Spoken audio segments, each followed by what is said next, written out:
안녕하십니까, 블룸버그 TV입니다. 자, 지금 새벽 4시입니다, 여러분. 자, 여러분들이 궁금해할 지금 주가가 과연 어떻게 될 것인지 제가 알려드릴게요. 근거 자료로. 우선은 저는 다 알고 있었어요. 주가가 오늘은 뜰 거라고. 왜냐면 이 뉴스가 나왔거든요. 9월 20일 날 테이퍼링을 바로 하는 게 아니라 시간을 지연을 한다, 이런 개념이에요. 그러니까 시장은 지금 금리 인상을 해버릴 거다 이렇게 생각하고 있지만, 실제적으로 금리 인상은 내년에도 안 합니다. 내년에도 안 하고 23년에 합니다. 당연히 확률값은 제 말이 틀릴 수도 있지만 거의 저는 90%제 말이 맞다고 생각해요. 그러니까 이 테이퍼링의 개념을 계속 말을 하지만, 지금 뭐 근거 자료나 이런 걸로 일하면 사람들이 일반적으로 이제 어떤 인지적으로 생각하는 그 테이퍼링은 갑자기 기준금리를 올린다, 이 개념이라고 생각하지만, 실제적으로 어떤 학문적인 테이퍼링은 그런 개념이 아니에요. 자료에서도 보면, 외국 자료에서 보면 계속 테이퍼링의 정의를 갑자기 기준금리 올린다 뭐 이런 개념이지만, 실제적으로 현실적인 테이퍼링은 돈을 뿌리기는 뿌리는데 갈수록 적게 뿌린다, 이 개념이에요. 그리고 실제적으로 정말 현실적인 테이퍼링은 23년부터 진행된단 말이에요. 돈을 더 이상 안 뿌리고.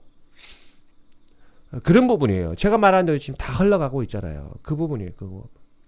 채권 매입하는 거를, 즉 1200억 달러를 매입하는 걸 철회할 거다, 그런 개념 찌라시예요. 아마도 그렇게 하지 않을 것입니다. 이게 나왔단 말이에요. 그러면서 지금 주가가 조금씩 뜨고 있어요.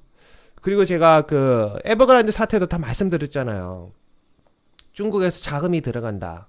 자금이 들어가는데 그렇다고 완전히 시장이 안정적으로 돌아가지는 않아요. 어느 정도 반영이 되는데 그 리먼 사태처럼 그렇게 터지지가 않는다니까. 왜 그러냐면 제가 강의 다 했잖아요. 두 가지 옵션이 있다고. 하나는 그 에버그란드 애들이 지은 그 미분양 아파트 있잖아요. 미분양 아파트라고 할게요. 그거를 투자자한테 할인 분양을 한단 말이에요, 지금. 할인 분양을 하고, 두 번째, 중국에서 자금이 들어갔어요. 그것도 강의 다 했죠. 그러면 그 사회주의, 공산주의 이런 나라에서 국가 중앙공산당에서 그거 사라면 살 거야, 안 살 거야? 투자자들이 100% 삽니다. 100%. 죽기 싫으면 무조건 사게 돼 있어. 이 블룸버그 제목에서 딱 나오잖아요. 채권 매입 철회하고. 아마도 그렇지 않을 것입니다. 그러니까 금리 인상 시그널을 쉽게 보내기 힘들다, 이렇게 우호적으로 나오잖아요. 쭉 나오잖아요. 여러분들 이거 보시면 돼요.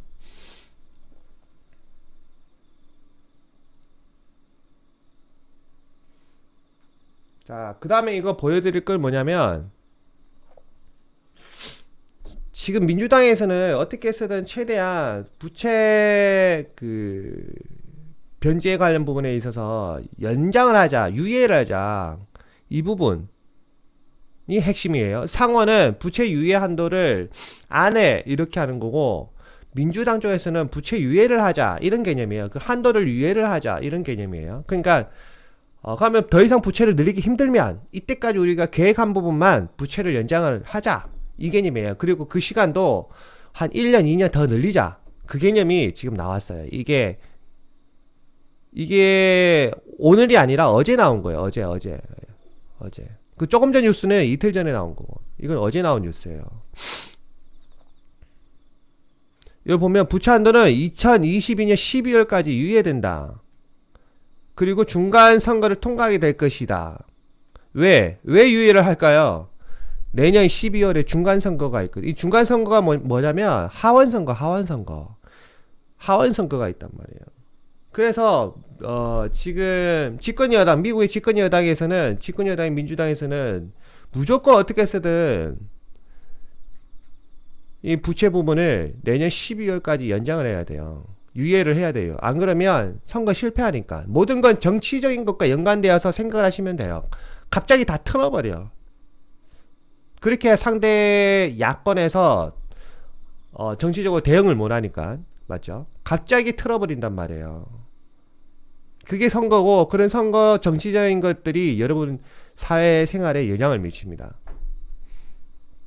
저는 이런 연구를 7년이나 했고요. 그러니까 자신있게 말을 하는 거예요. 거의 다 제가 말하는 거 한 몇 개 빼고는 거의 90% 다 맞잖아요. 나와 있죠. 여기 보면은 결국에는 유예하자 이런 부분이 나오고, 그 다음에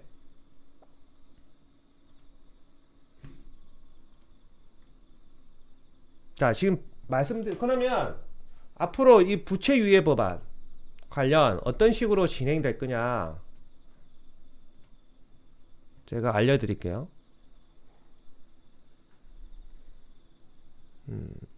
지금 핵심은 테이퍼링이 아니라 부채 유예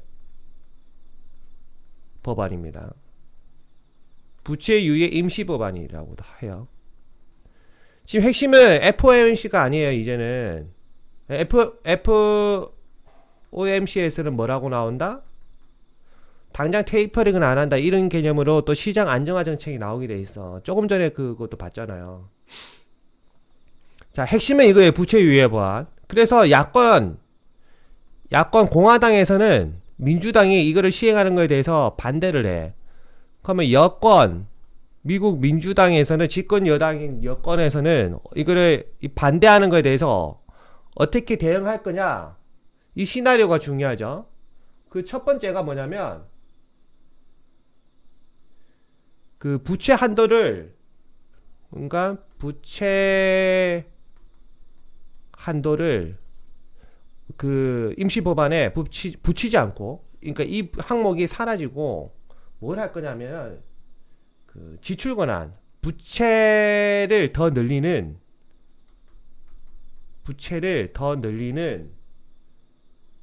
지출 법안, 지출 관련 권한, 지출 권한을 통과시킬 거래요. 그러니까 야권에서는 부채 한도 이거를 유예시키는 것, 야권의 초점은 부채 한도예요. 그러니까 이거를 빼버리고 그러니까 법안을 어떻게 수정하냐면 부채 한도 부분을 빼버리고 부채를 올려버리자. 부채를 오히려 조금 더 올리는, 많이는 아니지만 조금 더 올리는 그런 지출 권한을 제시해서 법안을 통과시키자, 이 개념이에요. 이 글자를 빼버린다고. 그러면 야권에서 어떻게 못하니까. 그러면 지금 현재 집권 여당에서는 이거를 할 수 있냐 없냐? 할 수 있대요. 그럼 이건 언제까지냐? 이 증액 시한이, 돈을 조금 더 풀자. 이 증액 시한이 언제까지냐? 증액 시한이 10월 3일. 10월 3일. 10월 3일이 아니라 10월 마지막 주. 10월 마지막 주까지 돈을 조금 더 풀자. 이 개념이에요. 이거는 가능한가 봐요. 그리고 이건 첫 번째고, 그 다음에 두 번째 이 부분은 지금 조금 힘들 수가 있는데 뭐냐면, 그때 3조 5천억 달러 재정 패키지, 3조 5천억 달러 3조 5천억 달러 재정 패키지 제가 강의한 거 있죠. 재정 패키지, 이 부분에 있어서 한 명이 반대했잖아요. 배신자가 나타났다. 이 사람을 달래가지고 통과시키자 이거예요. 배신자를 달러가 아니고 달래서 통과시키자 이거예요. 이렇게 하면은 아무래도 주가가 안정되고 시장이 어느 정도 돈이 안정적으로 풀릴 수가 있다는 거예요. 이해가 되시나요? 자, 정리를 해드릴게요. 이 부분은. 핵심만 알면 되잖아요. 여러분은 뭐 이렇게 복잡한 거 싫어하잖아요.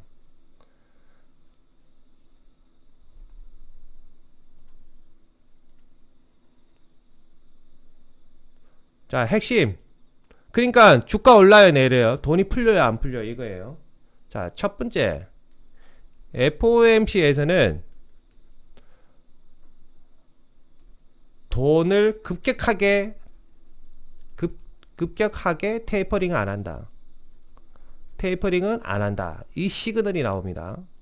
그 수단으로 조금 전에 말씀드린 거고. 두 번째. 그러면 지금 부채 부분을 어떻게 할 거냐? 제네 앨런 누님께서 돈 없다 이렇게 하시는데 이 부분 어떻게 할 거냐? 그거에 대한 민주당의 대응 방안으로 방금 말씀드린 거예요. 부채 한도 부분을 임시법안을 만드는데 부채 한도 이 부분을 없앤 임시법안을 만들자. 임시법안을 만들어서 이 임시법안의 핵심이 뭐냐? 돈을 조금 더 풀자. 재밌죠? 돈을 조금 더 풀자.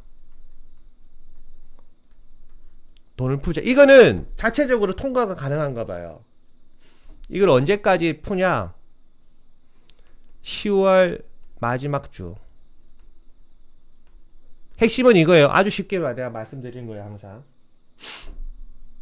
이것도 만약에 혹시나 누가 어떤 예외적인 부분이 발생해서 통과시키기가 힘들면 이건 근데 거의 통과가 된대요. 세 번째로 재정 패키지 3조 5천억 달러 5천억 달러 이거를 무난하게 통과시키자. 그런데 반대파가 발생했다. 배신자, 내부 배신자. 그 누군지 제가 저번 영상에 말씀드렸죠. 그 사람을 달래자, 회유하자. 그 사람을 회유해서 그냥 통과시키는 게 어때? 이걸 선택하자 이거예요. 결국에는 주가가 폭락하는 것보다는 우상향하는 개념으로 가고 있다. 자, 이거는 현재 미국의 상황이고, 자, 그 다음 중국 에버그란데 사태에 관련은 어떻게 진행되고 있냐면,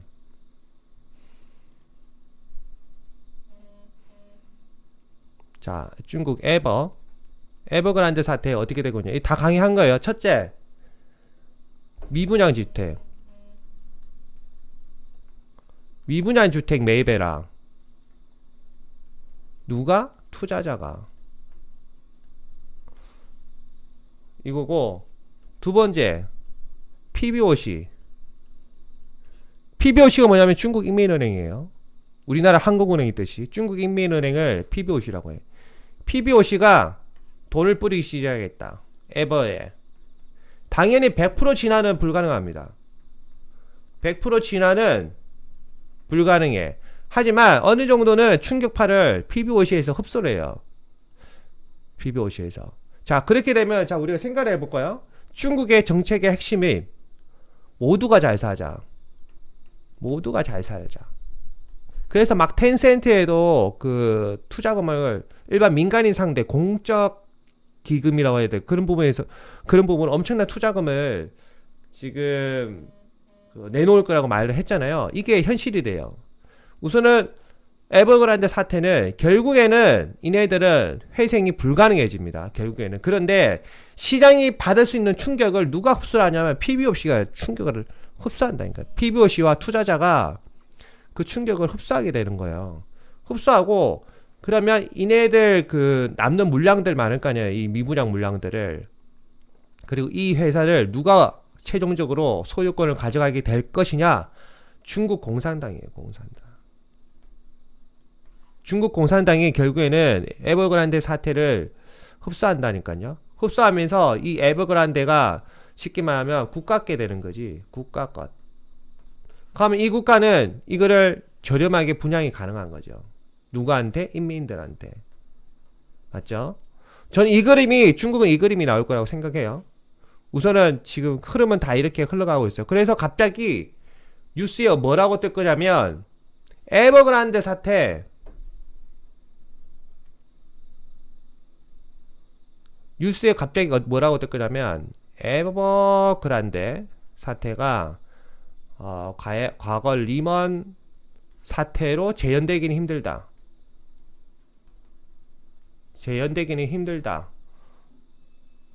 이 뉴스가 나올 거예요. 만약에 에버그란데 사태가 미국에서 발생했으면 미국은 민주주의이기 때문에 이거를 진화시키기가 조금 힘들어요. 근데 중국은 가능해. 중국은 왜? 공산당 사회주의이기 때문에. 공산주의이기 때문에. 중국은 개방화된 공산주의이기 때문에 이게 가능하다니까요, 여러분. 맘만 먹으면 그냥 돈 다 줘도 돼. 몇백조, 몇천조라도. 돈이 있단 말이에요, 중국에는. 현금이 있단 말이에요, 현금. 달러도 있고. 어? 중국은 마음만 먹으면 얼마든지 이거를 100% 진화가 가능해요. 근데 진화를 해버리면 안 되지. 어느 정도만 시장 충격을 덜 하도록 막 막고, 그 다음에, 에버그란데 이 회사 자체를 공산당으로 흡수를 해버리죠, 지금 기회를. 그렇게 해서 인민들한테 나눠주는 거지. 맞죠? 자, 이 부분은 이렇게 정리를 하고, 그 다음에 제가 다른 자료 또 보여드릴게요.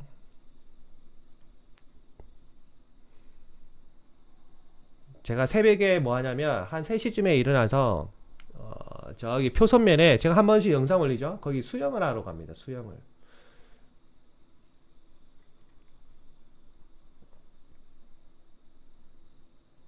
자, 우선 한번 봅시다. 자료를.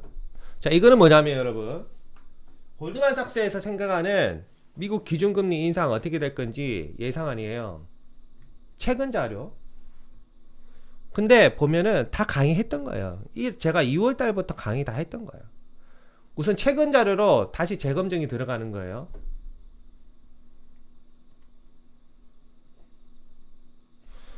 어, 22년에는 기준금리 안 올린다.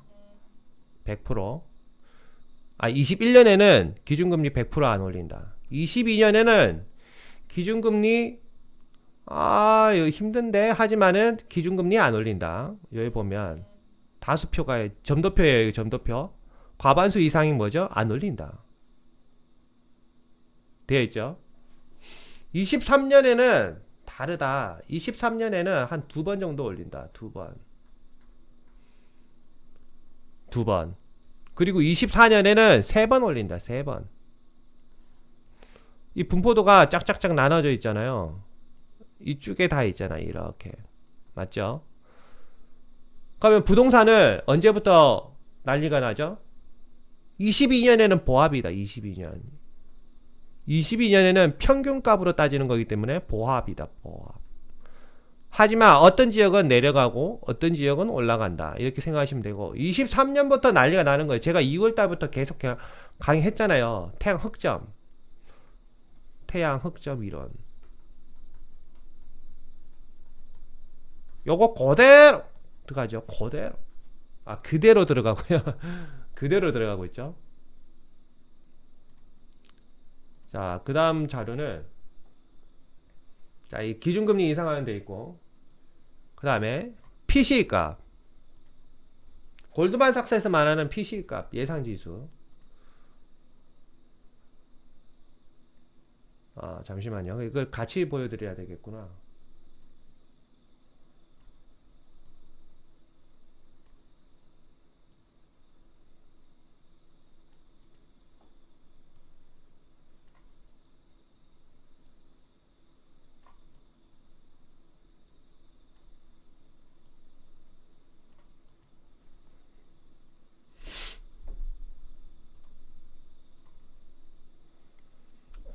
자, 이제 봅시다, 여러분. 여기 보시면 테이퍼링 예상 수치값이에요. 예상 수치값. 조금씩 줄어든다. 맞잖아요. 돈을 풀기는 푸는데 조금씩. 당연히 이거는 순수 MBS만 봤을 때 MBS랑 그 트레저의 QE 값 이거를 봤을 때 이런 거고,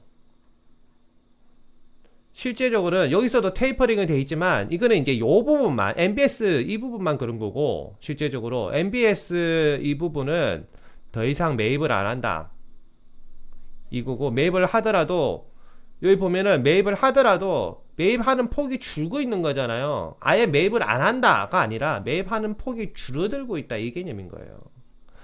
그럼 이렇게 이거를 진행을 하게 되면 결국에는 뭐가 어떻게 될 거냐? 바로 이겁니다. 이렇게 하면 현실적으로 어떻게 될 거냐? PC 값이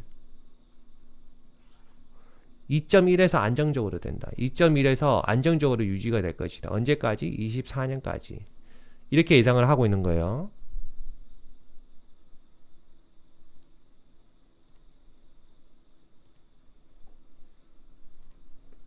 자, 제가 저도 일반 시민으로서 국가는 저를 노예로 생각하고 있겠죠. 자, 그 노예 이론 관련 재미있는 만화라고 해야 될까요? 이게 하나 있어서 제가 보여드릴게요.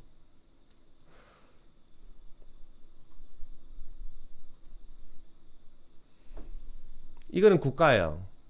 국가. 이건 일반 백성들. 맨 처음에 국가가 백성들을 상대로 이렇게 쳐다봐요. 야, 뭐뭐 해. 그러면 야, 뭐뭐 해. 그러니까 나머지 겁먹은 사람은 다 예 그렇게 할게요. 하지만 저같이 약간 4차원인 사람은 대항을 합니다. 내가 왜 그래야 돼? 내가 왜 그래야 돼? 그럼 채찍이 날라오죠. 그러면 한 대 맞아요. 한 대 맞아. 그런데 시간이 지나면 저를 중심으로 해서 어떤 사회 현상에 대해서 깬 사람들이 모이기 시작합니다. 이렇게 모이기 시작합니다. 이 사람들이 방어망이 되고 뒤에는 복종하는 사람들, 이 지도자의 말을 지도자의 말에 복종하는 사람들이 이렇게 고개를 숙이고 있어요. 하지만은 저를 중심으로 저를 보호하기 위해서 많은 똑같은 생각을 가지고 있는 사람들이 나타나기 시작해서 어떤 사회적 힘을 만듭니다. 하지만 그럼에도 불구하고 이 나쁜 그 어떤 책임자라고 해야 돼, 지도자랄까요. 하여튼 이 사람들은 채찍을 또 휘두릅니다. 하지만은 이들이 버티면 나머지 여기 고개 숙인 사람들이 뭐지 이러면서 동참을 합니다. 동참을. 여러분들이 계몽을 해야 되는 이유 아시겠죠? 지금 미국에서도 이런 현상이 일어나고 있어요. 야, 이거 국가가 뭔가 잘못됐다. 미국이 뭔가 잘못됐다. 민주주의는 정확하게 자유민주주의 국가인데 자유사회주의 국가로 가는 거 아니야? 어? 제가 말씀드린 신사회주의로 가는 거 아니야? 그런 부분을 지금 걱정하고 있는 거예요. 그래서 야, 이거 잘못됐으니까 우리 국가를 상대로 브레이크를 거자. 그 개념이에요. 그럼 마지막 단계 이렇게 해서 어떤 자유민주주의 국가의 큰 틀을 유지하고 있는 미국을 지킬 수 있지 않을까? 그리고 그 국가는 복종하지 않을까 이거예요. 그래서 여러분이 깨어나야 됩니다. 깨어나야 돼. 계몽해야 된다. 계몽. 자, 이런 만평이 하나 있고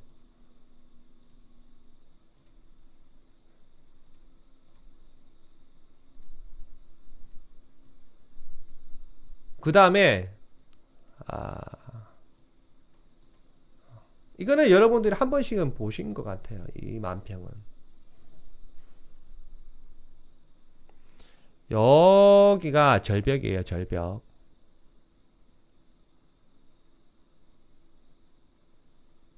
여기가 절벽. 이거는 우리나라 부동산 사태를 지금 현재 그대로 나타내는 만평이 아닌가 생각합니다.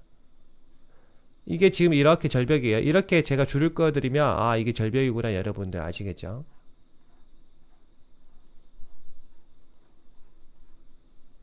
자, 여기서 이 절벽이 이렇게 있는데 딱 봐도 양떼물이죠. 수많은 양떼무리가 있습니다. 수많은 양떼무리. 그리고 이 절벽인지도 모르고 달려가는 양떼무리도 있겠죠. 그래서 야, 이 수많은 양떼무리 중에 저 같은 사람이 한 명이 그러니까 사회적으로 이거 뭔가 잘못했다 미리 깨우치고 또라이가 나타납니다. 야, 일로 가면 안 돼. 여기 나있대요.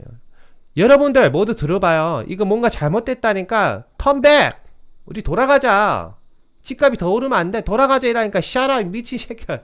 샤라 나머지 군 미친 양무리들이 뭐라고 해요. 샤라 이 미친 새끼야. 그냥 가. 이러잖아요. 이 군중의식이 이렇게 무서운 거예요. 군중의식.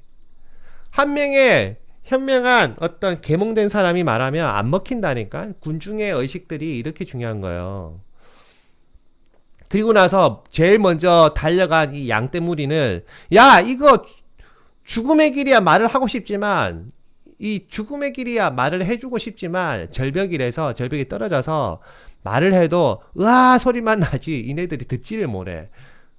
이 수많은 양들이 음메 하면서 나 죽어요 이렇게 말을 해도 안 들리는 이유가 이 수많은 군중들의 발자국 소리에 이네들이 말하는 목소리가 사라져요. 묻혀져 버려. 이게 지금 현재 뭐냐? 대한민국 부동산의 현실입니다. 대한민국 부동산의 현실. 제가 지금 계속 말하잖아요. 야, 이거 뭔가 잘못됐다. 하지만 지금은 안 터진다. 언제 터져? 23년부터 본격적으로 하락하기 시작해서 24년쯤에는 뻥. 이거 말씀드렸죠. 이거 말씀드렸고, 강의를 차라리 한 개 더 만드니 이번 시간 같은 경우는 그냥 한 방에 쭉 다 할게요. 자, 이거는 외국의 한 애널리스트가 말한 거예요. 혹 이러진 않을까 걱정하는 태도로, 우리는 지금 1987년과 비슷하다. 그래서 주가가 이렇게 해서 기술적 반등이 지금 이제 이렇게 있고, 기술적 반등이 이렇게 나올 거다. 나오고 한 3일 정도 뒤에 어떤 사회적 사건으로 인해서, 이틀이나 3일 뒤에 사회적 사건으로 인해서 쭉 내려간다. 그리고 기술적 반등, 그리고 쭉 내려가는 게 아닌가라고 모 애널리스트가 이렇게 말을 합니다. 자, 그러면은 지금 기술적 반등은 당연히 지금 나오고 있죠. 나오고 있는데,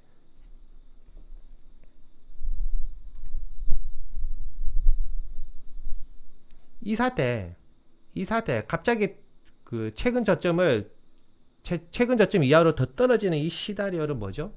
23일 에버그란데 중국이 어떻게 할 것인가, 이거예요.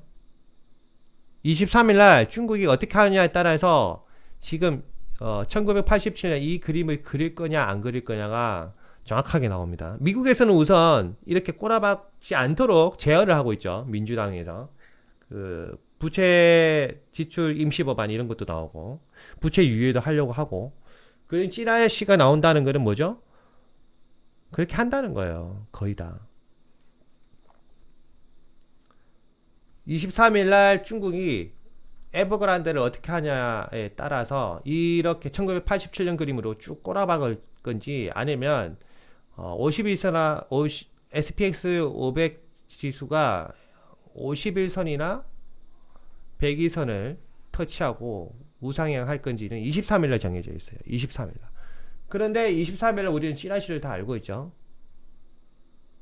그럴 확률은 낮다. 23일날 에버그란데 사태에 대해서 우리는 다 찌라시를 알고 있잖아요. 그럴 확률은 낮다. 근데 내려가긴 내려가는데, 제가 생각할 때는 최근 저점이 그 SPX가 100일선을 터치했단 말이에요. 100일선을 터치하고 올라갈 확률이 저는 높다고 생각해요.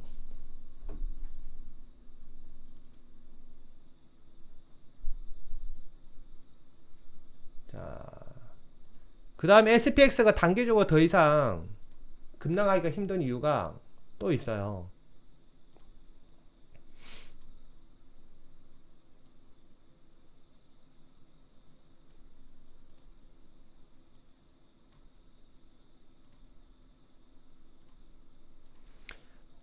이 자료의 어떤 이름은 뭔지 모르겠어요, 저도. 근데 이 차트를 보니까 어떤 걸 의미하는지는 모르겠어요. 쉽게 말하면 SPX 레벨오프 이렇게 돼 있는데, 그러니까 폭락하는 그 수치값 있잖아요. 고점 대비 폭락하는 그런 개념. 최근 고점 대비 폭락가 있을 때 몇 퍼센트까지 4.23, 최근 그 고점 대비 마이너스 4.23, SPX 500이 4.23%까지 떨어지면 무조건 반등하더라. 하면 3.99잖아요. 그러면 이 편차값이 얼마죠? 끼케야 0.23이에요. 대략. 내려도 조금 더 내리고 반등 친다. 이거예요, 이거. 반등 칠 수밖에 없다. 왜? 과거 그래프가 그러니까. 그러면 왜 이때 반등 쳐요? 저점 매수. 쉽게 말하면 저가 매수가 유입이 된다.